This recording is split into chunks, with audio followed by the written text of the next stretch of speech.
नमस्कार. श्री स्वामी समर्थ स्वामीमय मंगला चॅनेलमध्ये तुम्हा सर्वांचं स्वागत आहे. 31 मार्च 2025 सोमवार रोजी आपल्या श्री स्वामी समर्थ महाराजांची जयंती आहे.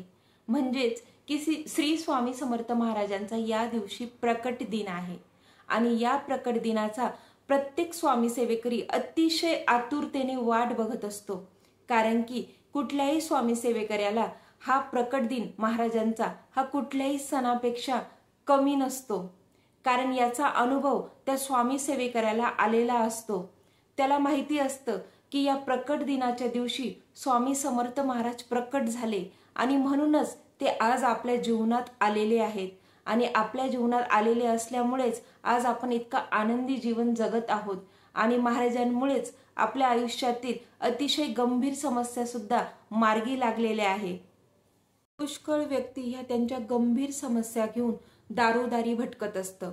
कोणी ब्राह्मणाकडे जातं, कोणी शांत्या करतं, कोणी गंडेदोरे मांत्रिक असे अनेक उपाय करूनही त्यांच्या पदरी निराशाच पडलेली असते. आणि मग एक शेवटचा उपाय म्हणून या व्यक्ती आपल्या स्वामी समर्थ महाराजांच्या केंद्रात येतात आणि आपला प्रश्न मांडतात. त्या प्रश्नावर जी काही सेवा दिली जाते ती सेवा अगदी ते मनोभावे करतात आणि त्यांना त्या काही दिवसातच असा अनुभव यायला लागतो की आपला प्रश्न हळूहळू सुटायला लागलेला आहे आणि खरंच त्या व्यक्तींचा प्रश्न ती सेवा पूर्ण केल्यावर नक्की सुटतोच. हे सगळं आपल्या महाराजांमुळेच घडलेलं असतं हे त्यांना माहिती असतं आणि मग त्यांचा आपल्या स्वामी समर्थ महाराजांवर अतूट विश्वास निर्माण व्हायला लागतो आणि मग त्यांच्या मनात कधी कधी असं येतच की जर स्वामी समर्थ महाराज माझ्या जीवनात आले नसते तर आज माझं काय झालं असतं. 31 मार्च 2025 रोजी आपल्या स्वामी समर्थ महाराजांचा प्रकट दिन असल्याने आपल्याला त्या दिवसापर्यंत काही सेवा करायच्या आहे. आता ह्या ज्या काही सेवा असतात त्या 21 दिवसांच्या असतात आणि म्हणूनच त्या आपल्याला 11 मार्च मंगळवारपासून सुरू करायच्या आहे. आता या सेवा सुरू करण्याच्या आधी जर तुमचा काही मासिक धर्म वगैरे काही प्रॉब्लेम असेल तर तो मिटल्यावरच तुम्ही ती सेवा सुरू करा. आणि समजा या सेवा करण्याच्या मध्येच जर तुम्हाला अडचण आली तर तुम्ही ते 4 दिवस स्किप करून पुन्हा पुढची सेवा लागू करू शकतात. तर कसं करायचं आहे तुम्हाला, आपलं जे 11 तारखेला मंगळवारपासून तुम्हाला सकाळी महाराजांची पंचोपचारे पूजा करून घ्यायची आहे. धूप दीप नैवेद्य अगरबत्ती लावून महाराजांची पंचोपचारे पूजा करायची आहे. ओवाळून घ्यायचं आहे महाराजांना.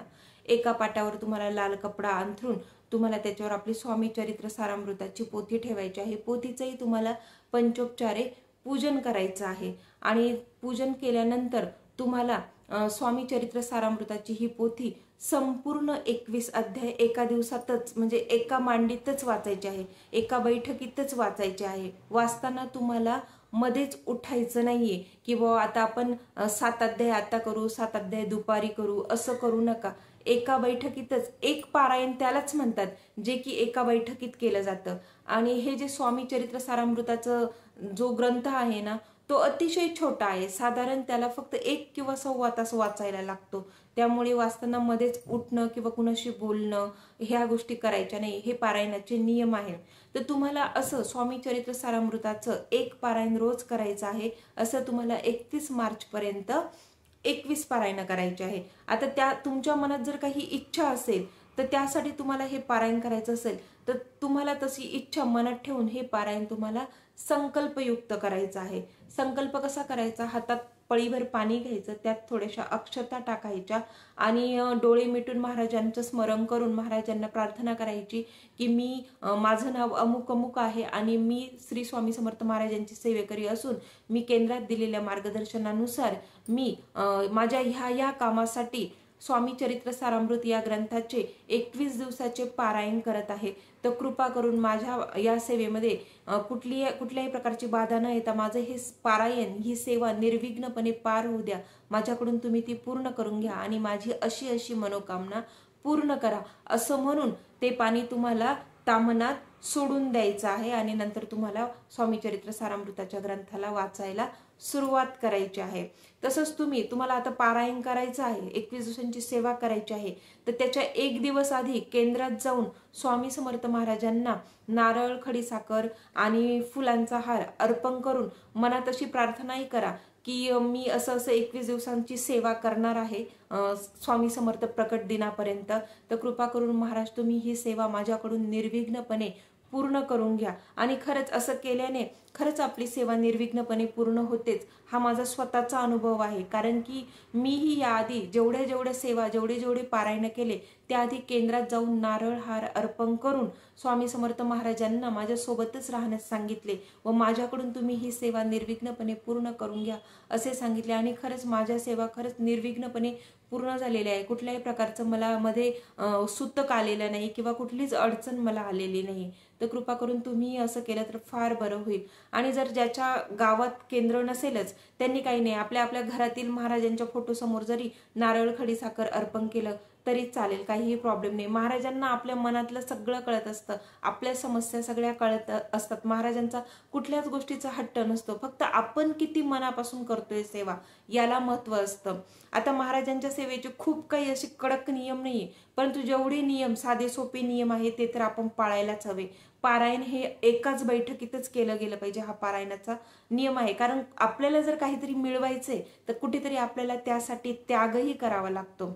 तर अशा प्रकारे आपल्याला स्वामी चरित्र सारामृत या ग्रंथाचं 21 दिवसांचं पारायण करायचं आहे. आपली जी काही मनोकामना आहे ती बोलून दाखवून संकल्प करून तामणात पाणी सोडायचं आहे आणि स्वामी चरित्र सारामृत हा ग्रंथ रोज संपूर्ण वाचायचा आहे. असं 21 दिवस करायचं आहे.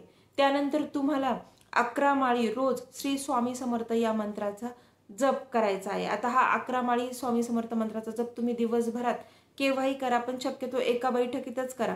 मी असं नाही म्हणत का स्वामी चरित्र सारामृत ग्रंथ वाचल्यानंतर लगेच तुम्ही करायला बसा, असं नाही. नंतर तुम्ही थोडासा गॅप घेऊ शकता, परंतु दिवसभरात जर तुम्ही 11 माळी स्वामी समर्थ मंत्राचा जप करायला बसले तर 11 माळी एका बैठकीतच पूर्ण करून घ्या. कमीत कमी 21 दिवस तरी तुम्ही असं करा.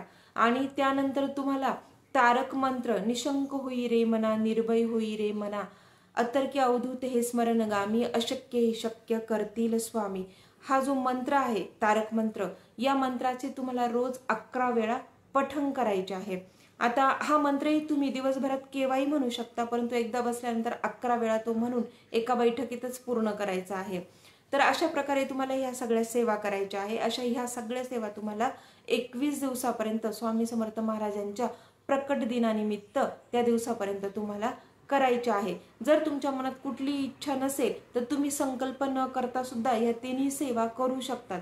बघा आपले महाराज उलट आपण जे अनन्य भावाने जे काही करतो ना, कुठली इच्छा मनात न ठेवता जर आपण महाराजांची कुठली तरी सेवा करतोय तर महाराज त्या बदल्यात आपल्याला अगदी भरभरून देत राहतात. कारण की महाराजांना आपल्या मनात काय चाललेले आहे ते संपूर्णपणे माहिती असते आणि म्हणूनच आपण न मागताही आपल्याला खूप काही मिळून जातं. कुठलीही इच्छा मनात न धरता जर आपण स्वामी चरित्र सारामृत या ग्रंथाचं पारायण केलं, 11 माळी श्री स्वामी समर्थ मंत्राचा जप केला आणि तारक मंत्राचा 11 वेळा जप केला, असं जर 21 दिवस लागोपाठ केलं तर तुम्हाला न मागताही तुमच्या मनातील ज्या काही गोष्टी असतील किंवा तुमच्या मनातही नसेल इतकं काही महाराज तुम्हाला भरभरून देतात. कारण अनन्य भावाला स्वामी समर्थ महाराज खूपच महत्त्व देतात.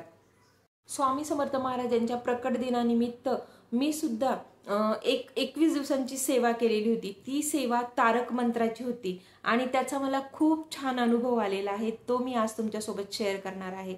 मी 21 दिवस कंटिन्यू दिवा लावलेला होता, म्हणजे दिवा विझू द्यायचा नाही अशी ती सेवा होती आणि तो दिवा 21 दिवस चालूच ठेवायचा.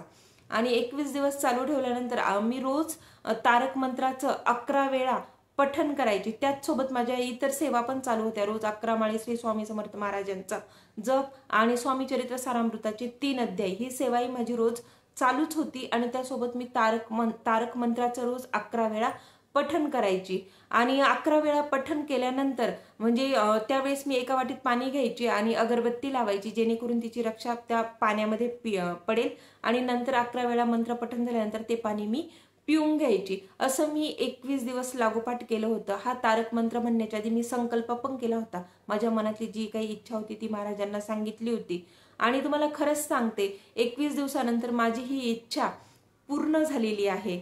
तर आपले महाराज अगदी साधे असतात, काहीच टेन्शन घ्यायचं नाही. हे बघा आता दिवा विजेल की काय, मीही त्या वेळेस थोडीशी अशा या विचारात यायची आणि माझा दिवा म्हणजे 2दा विजला सुद्धा होता. त्यावेळेस मी तो पुन्हा पेटवून घेतला. परंतु काहीच घाबरायचं कारण नाही. असं काही नाही की दिवा विजला म्हणून आपली इच्छा पूर्ण होईल की नाही, असं चुकूनही मनात आणायचं नसतं. थोडीफार परीक्षा तर महाराज आपल्या भक्ताची बघतातच. फक्त आपला जो काही विश्वास आहे तो अगदी अतूट ठेवायचा महाराजांवर आणि अगदी मनोभावे सेवा करायची. बघा, तुमची इच्छा सुद्धा नक्की पूर्ण होईल. तुम्ही मी जी काही सेवा सांगितलेली आहे ती एकदा करून बघा, अनुभव घेऊन बघा. तुम्हाला जर ह्या सेवेविषयी काही म्हणजे प्रश्न असतील तर तुम्ही ते कमेंटमध्ये विचारू शकता, त्याचं उत्तर देईन मी. तर तुम्ही अशा सेवा करून बघा आणि स्वामी समर्थ महाराजांच्या प्रकट दिनानिमित्त तुम्हाला या सेवेचा काय अनुभव येतो ते सुद्धा तुम्ही कमेंटमध्ये नक्की सांगा. तुम्हाला जर आजची माहिती आवडली असेल तर व्हिडिओला लाईक करा आणि कमेंटमध्ये श्री स्वामी समर्थ असे नक्की लिहा. तर चॅनेलला सबस्क्राईब करा आणि बेल आयकॉनला नक्की क्लिक करा, म्हणजे माझे यापुढीलही व्हिडिओ तुमच्यापर्यंत येऊन पोहोचतील. श्री स्वामी समर्थ.